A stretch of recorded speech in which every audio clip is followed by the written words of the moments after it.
This is Larry Fessenden from Glass Eye Picks, and you're listening to Without Your Head.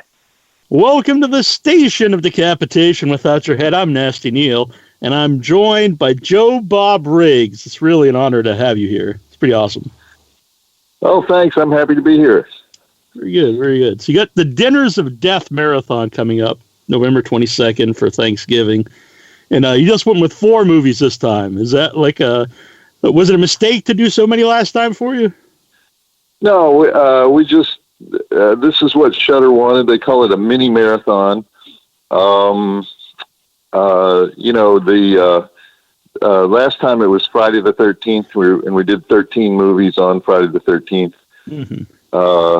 And it went for like 26 hours. And I want to do that again. I thought it was a good event, even awesome. Though it blew up,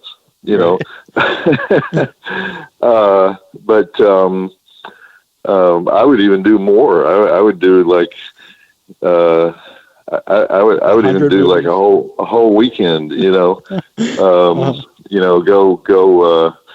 dusk to dawn if you started on Friday night and it was like Labor Day weekend or something, you could go dusk to dawn to dusk to dawn to dusk to almost dawn. Uh-huh. No, actually, you could go another dusk to dawn. I don't know how many hours that would be. It'd be like 70 or something. 72 hours, I think. Yeah. Back in the old days of the muscular dystrophy telethon, Jerry Lewis used to stay up for 80 hours or something, and the more he looked like he was about to die, the more money would pour in from the donations. Right. And so originally I wanted to do something like that, where it just goes on and on and on and on. Uh-huh. You can just leave it on in your house. And but we had our budget slashed, and we couldn't really afford to do, I think we were going to do 54 or something, 54 hours. Oh, wow. We had our budget slashed, and we were just barely able to do the 26 hours, 13 movies. Mm-hmm. But so I can take a movie that's an hour and a half and make it 3 hours just by talking too much. Oh yeah, no. Did they give you any guidelines, or is it just you could talk as long as you want to? Nope, there's no time limitations. I've actually never had any time limitations on any of the jobs I've worked on, because the first time my first show was on the Movie Channel, which is a premium cable channel, so they have no commercials and they have no definite start or stop times. And the second time was on Monster Vision, and we were on in the middle of the night, and nobody at the network cared about the show. And so they just said as long as we were done by 6 a.m., they were fine with whatever we did. And so we usually had a double feature. So if it started at 11:30, we'd be over at 4 a.m. And if it started at 10:30, we'd be over at 3 a.m. And it just sometimes we'd have a marathon or a triple feature. We'd be over at 5:30. But as long as we were done by 6, they didn't care. Yeah. We finished at 2, they just fill in with cartoons or something. And so, but they never watched the show. The high sheriffs at the network, they never really watched the show, so they didn't care what was on it. Yeah. Unless somebody complained, unless there was some kind of, campaign to get me fired, and then they paid attention. Yeah. Were there many incidents? Were there many times people complained? Yeah, there were a lot of complaints. The only one that got real hairy was I made a bunch of Kathy Bates jokes one night when we were showing Dolores Claiborne, and I guess the Kathy Bates fans are really rabid, and so they said not only was I anti-woman, but I was advocating spousal abuse, because if you remember Doris Claiborne, she gets beat up by her mean husband, and I was making light of things that revolved around that topic. I didn't say he was a good guy for beating up or anything, but whatever. The context of the jokes made a lot of women angry, mostly women who had not seen the show before. Right. And see, this was my problem. The protests always came from people who were not watching the show in the first place, you know, and so they didn't understand the context of the dark humor that we would often use, and so you get fired because you offend somebody who is never going to watch your show to begin with, right? You know, the only other time I worried was when we showed Barbarella, and I didn't really want to show Barbarella because I'd been told that Jane Fonda didn't like the movie, and Jane Fonda was married to Ted Turner, the owner of the network. And so I was like, this is a guaranteed, recipe for, the way I talk with my big mouth, this is a guaranteed recipe for, the whole show getting canceled. And they said, oh, no, this will be really funny. This will be really funny. You're talking about, Barbarella. And I was like, I don't think this is a wise thing to do. But they kind of forced the issue. And so we showed Barbarella, and either Jane has a really good sense of humor or they weren't watching that night because nothing happened. Yeah. So, how much preparation do you do before you show the movie? Or is it like all stuff you already have in your head, or is it a combination? I guess? Oh, no. I do massive preparation. I do preparation like I'm, getting ready to take the Massachusetts bar exam. I try to know everything about the movie before we start, which is, that's difficult even today. But in the 90s, before this stuff was on the internet, right. There were a lot of these movies that there was no information on, and they came from Europe or they came from Asia, and nobody knew who the director was, and there was no press kit. There was we didn't even know, in some cases we didn't even know what year they were made, and so we would have to make phone calls and, check books out of the library and stuff. It was rough. Yeah. And some of them we never did figure out. Did you ever just make things up? Well, no, we would just say, we don't know where this came from. We would just be honest. There was one I remember called Super Beast. We knew it was made in the Philippines because it said somewhere on the actual movie, filmed in the Philippines. But there was first of all, there was no beast. There was no super. The show was called Monster Vision. There's supposed to be monsters in it.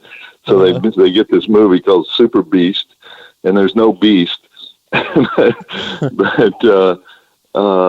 it was just people wandering around the jungle for 2 hours, and we never did figure out who made it or where it came from. I'm sure if you look up Super Beast today on the internet, right, it'll have all kinds of things telling you exactly where it came from. Yeah. And it'll say it's a forgotten gem. They're always forgotten gems, right? Yeah. And it'll be oh, it's the noted Filipino director, and then it'll have his name and his other credits, and but we didn't have the advantage of that. Right. Yeah, I've noticed that because I grew up in the '80s, and everything that was from the '80s is now a hidden gem, or this the favorite something. It's always something. They always really put it over, and a lot of it is great stuff. But sometimes no, that was just a really bad movie. It's not. Well, they never say we're re-releasing a movie that was so crappy it didn't get distribution in the '80s. They never say that. They always say it's a undiscovered classic. Right. So on your last one, when you're talking about Blood Feast, which is one of my favorite movies, and when you talked about going to see Herschel Gordon Lewis, and he really didn't know that people cared about his movies anymore, did you have similar experiences with other people that didn't know people like their movies? And did anyone ever turn you down, like say, no, I don't want to talk about it?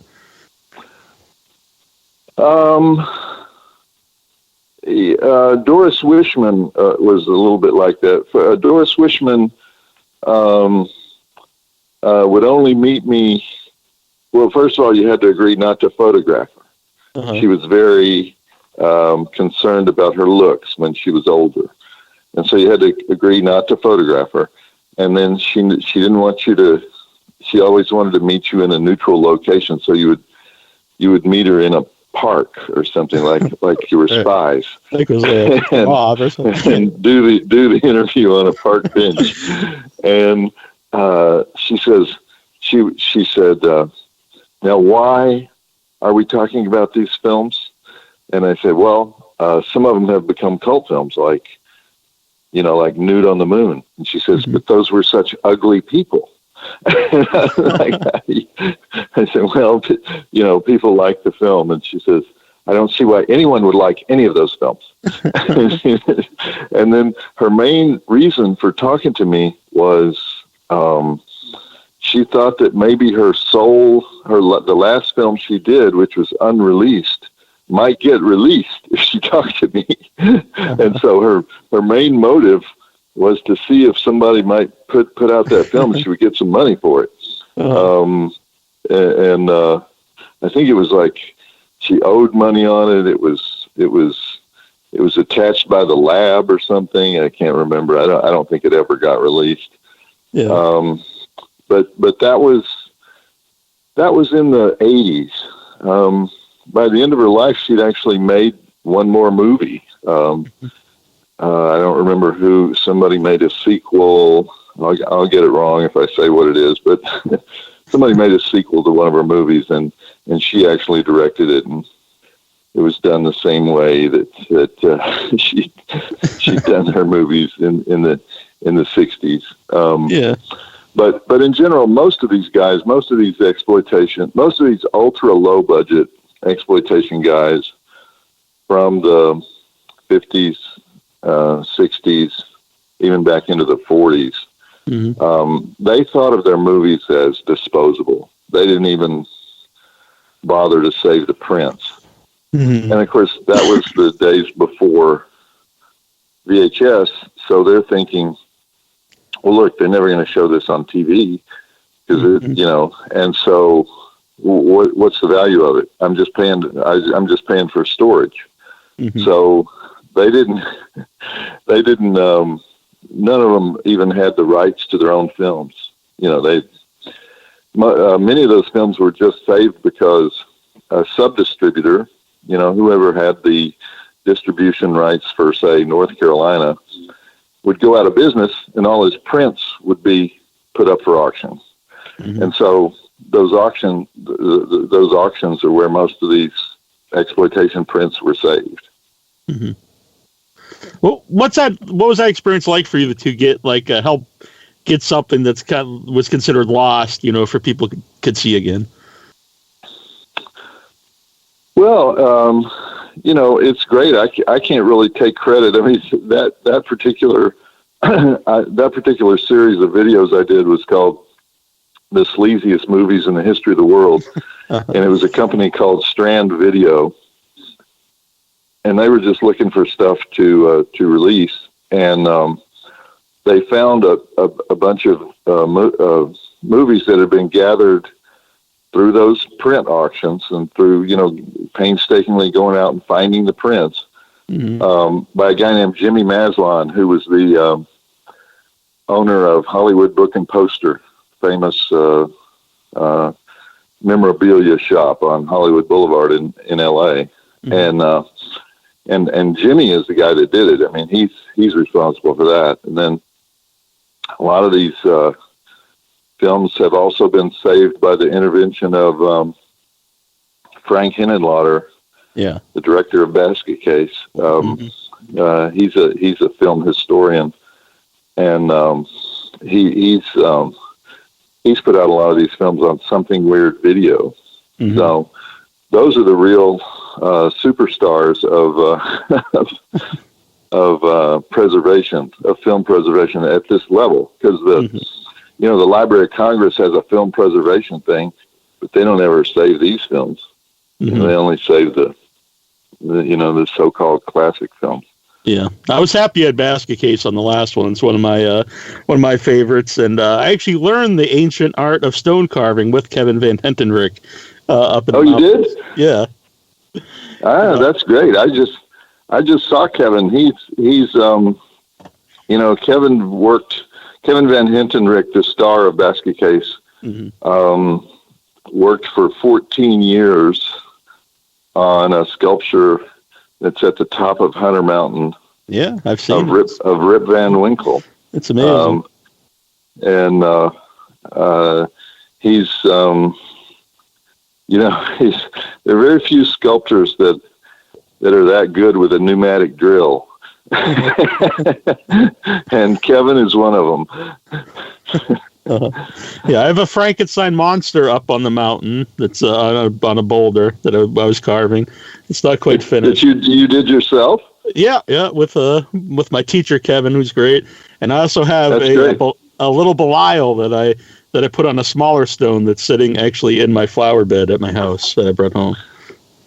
Oh, that's amazing! That's amazing. Yeah, it's not the best, but it's very cool. And what's cool is no one in that area knows that he was ever in Basket Case. They just know him as the local, stone carver. Yeah, that's hard to believe, but I guess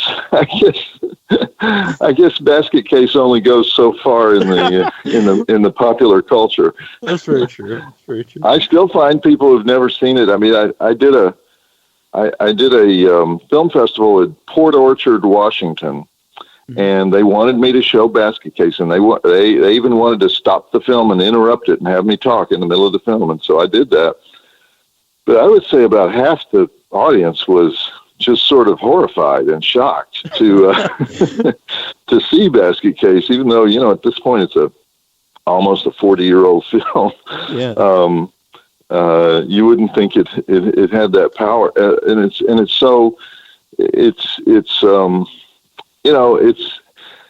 it's that final sequence that gets to people. It's just, there's just certain places they don't want to go in their mind. Is it weird to you that zombies have become like so mainstream? Like Walmart sells like kids' clothes with zombies on them. Yeah, it kind of is, and I don't totally get it because when I first started writing about these films, there were like, I don't know, 6 zombie films. There was Night of the Living Dead, there was White Zombie, there was just a handful. And then I guess starting with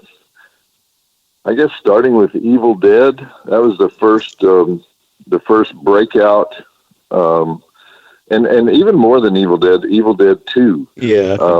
There was it just really kind of broke out at that point, but it still didn't become a huge deal until after the turn of the century, and then it just become crazy, and partly it was aided by the fact that so many young kids, if you ask them what do you want to be when you grow up, they would say Tom Savini.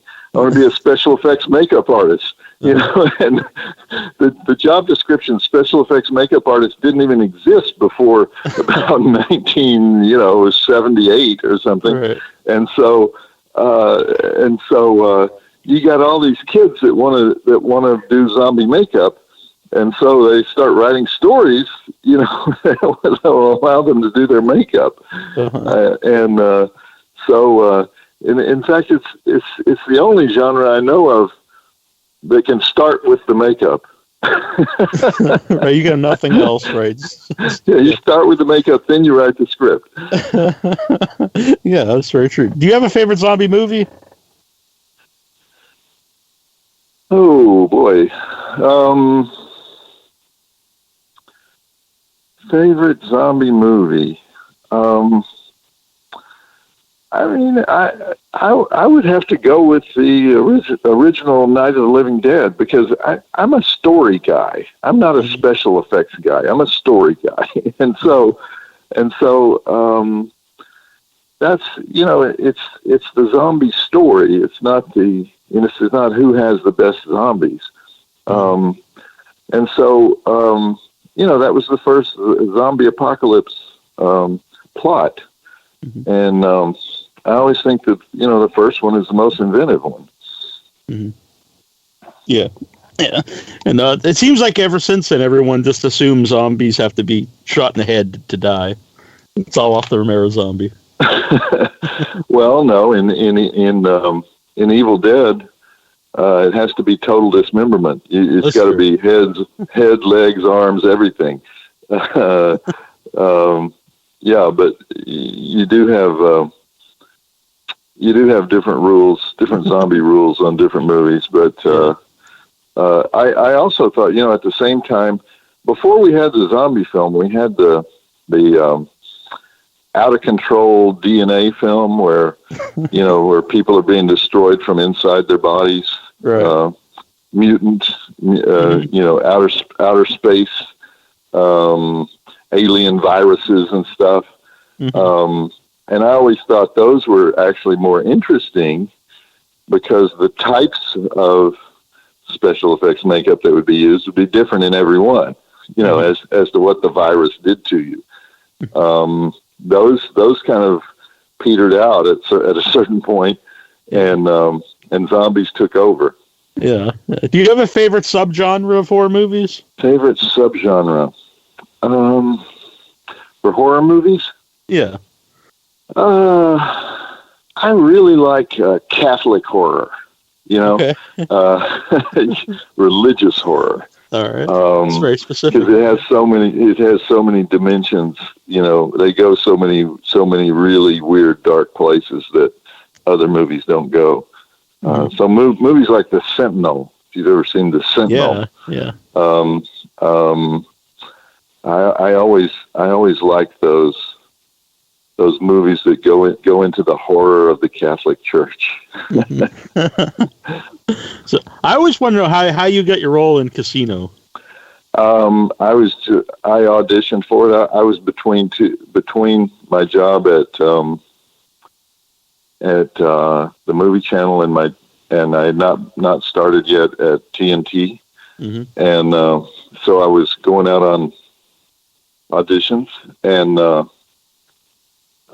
so I got that one, and I got Face Off, like in the course of 3 or 4 months, and then I wasn't off the air that long, and then TNT wanted to do the news show, so went back to TV. Yeah. All right.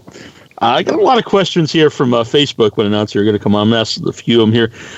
John Dugan, Grandpa from Texas Chainsaw Massacre, wants to know, any scuttlebutt on the future of the Texas Chainsaw Massacre franchise now that Kim Henkel has the rights back? Well, you just told me something I didn't know. I didn't know that Kim had the rights back. I'm a big admirer of the fourth Chainsaw movie, which I think they released it under the title The Next Generation. The original title was Return to Texas Chainsaw Massacre. That was written and directed by Kim Henkel, the original writer of the original movie, and I thought it was actually the best of the 3 sequels done prior to the remake, if you're following this. I got it, right. So Kim, in my opinion, Kim is the unsung genius behind the whole series, and the guy who never really got a chance to do what he could probably do with that. He's a great writer. He's an amazing writer. He has an incredible imagination, and frankly, I can say this now that he's deceased. Tobe Hooper couldn't have made that movie without Kim Henkel. Tobe Hooper was not a writer at all. And so that's great that Kim has the rights back. Now, you know, what direction can you go? What appetite is there for the franchise? I don't know. It's been kind of a cursed franchise. I mean, it starts in 1973. It's slow. You know, it's a slow developing franchise. Uh-huh. But I'm sure that if Kim writes something, that it will be original, and it will be. It will definitely not just be a retread of old themes. It will be something totally original. And so that's wonderful that Kim is doing that. Yeah.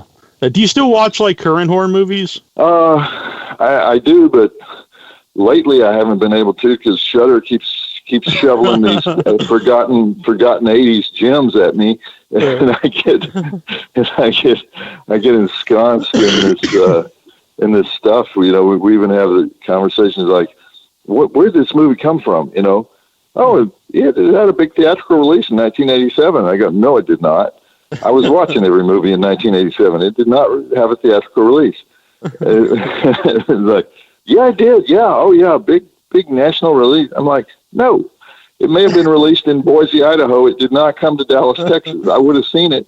I did not miss a movie, you know. And so I don't know where these things come from.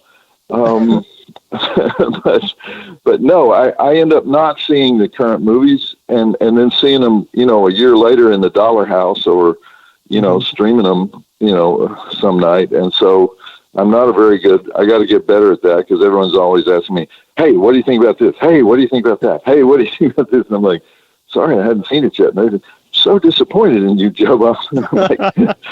It's like, well, they sort of got me. They've sort of tagged me as the old man who's supposed to go back and mine the treasures of the 80s. And so they've got me working like a prospector all day. Richie Muerte wants to know, did you ever get it on with Ron Deschier from USA Up All Night? Let me say, I'm not, no, I did not. But if I had, I would have told you no. It's like, because I don't like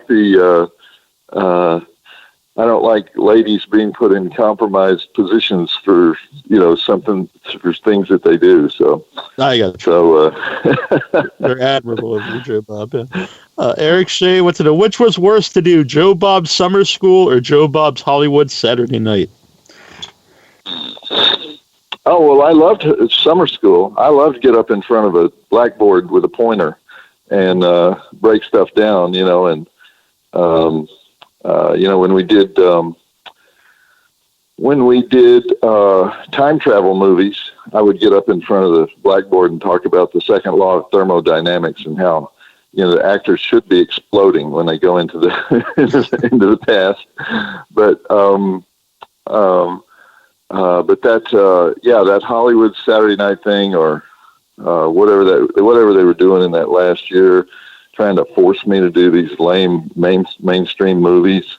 Mm-hmm. I wasn't too crazy about that. I mean, I went with it and everything. They actually moved the show from Dallas to Burbank in order to get more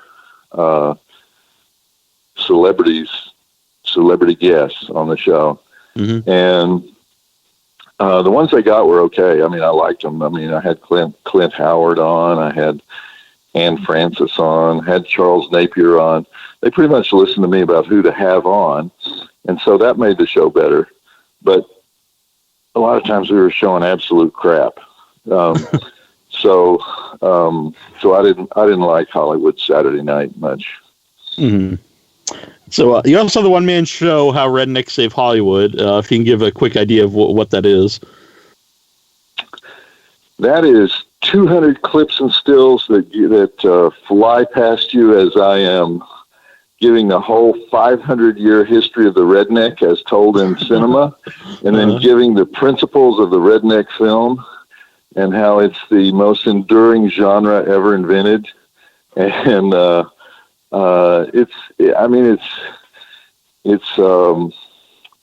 it's part history, it's part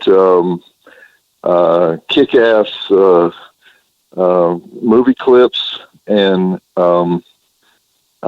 it's one reason I'm doing it so much now is that it brings laughter to a lot of issues that are hot topics with humorless people in this country. And so I hope that it's a way of bringing the blue states and the red states together, because we can once again laugh at some of these things that are making people crazy.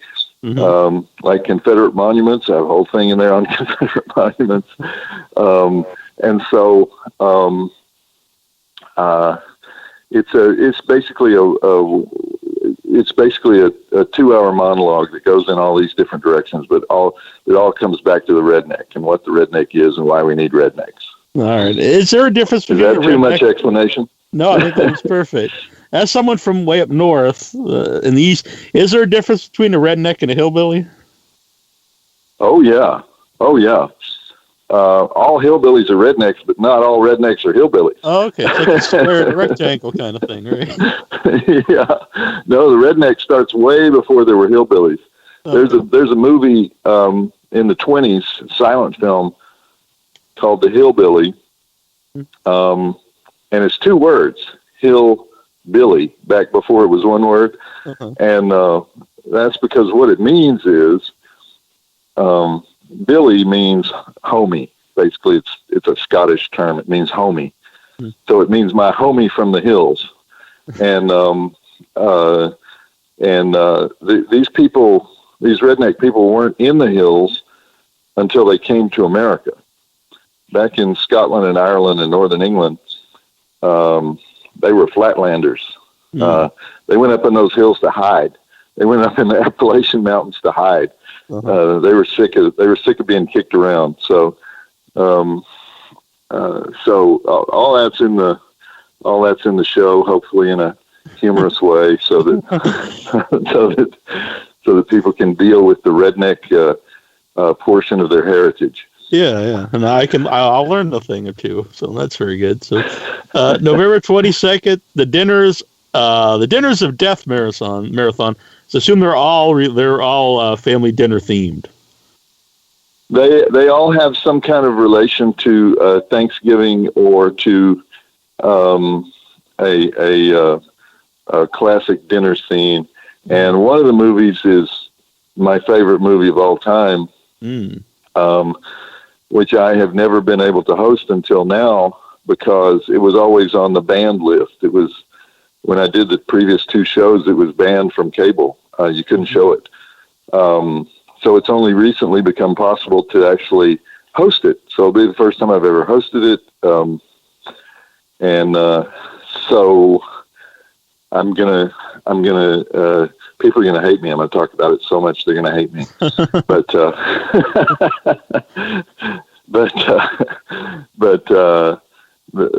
they all have some kind of dinner theme. Yeah, because there aren't really many Thanksgiving horror movies, so you kind of have to make it more about the dinner, I think. Yeah, I used to think there was only one, which is the one that we're showing, and then people, I said that somewhere or wrote it somewhere, and what about this one? What about this one? What about this one? What about this one? So once again, I was wrong. The internet tells you when you're wrong immediately. Immediately, it's like you have nowhere to hide. You can't say, well, I think you're wrong, because there's 30 people telling you that you're wrong, So there are apparently 6 or 7, actually. Okay. There are apparently like 3 good ones. Right. and so there's 3 tolerable ones, and then some weird marginal ones. But we're definitely showing one that has a strong Thanksgiving setting. Mm-hmm. Very good. Just real quick, I'm gonna throw it out there. Derelicts is a new one because I just saw it. I was at Buffalo Dreams Fantastic Film Festival for a week and a half, and I saw a million movies and was getting was getting movie overload. But that was an excellent horror movie set in Thanksgiving. Derelicts, maybe in the future. Really? Okay. Yeah, I loved it. Haven't seen that one. So that's not the one that we'll have on Dinners of Death. No, I don't think it's even distributed yet. It was just at a film festival. A real young filmmaker made it, and it was the standout of the festival for me. Great. Okay, I'll check that out. Yeah, and it's awesome to talk to you. I'm very happy you came on the show. Okay, thanks a lot, man. Hi, this is Michael Ironside, and you're listening Without Your Head.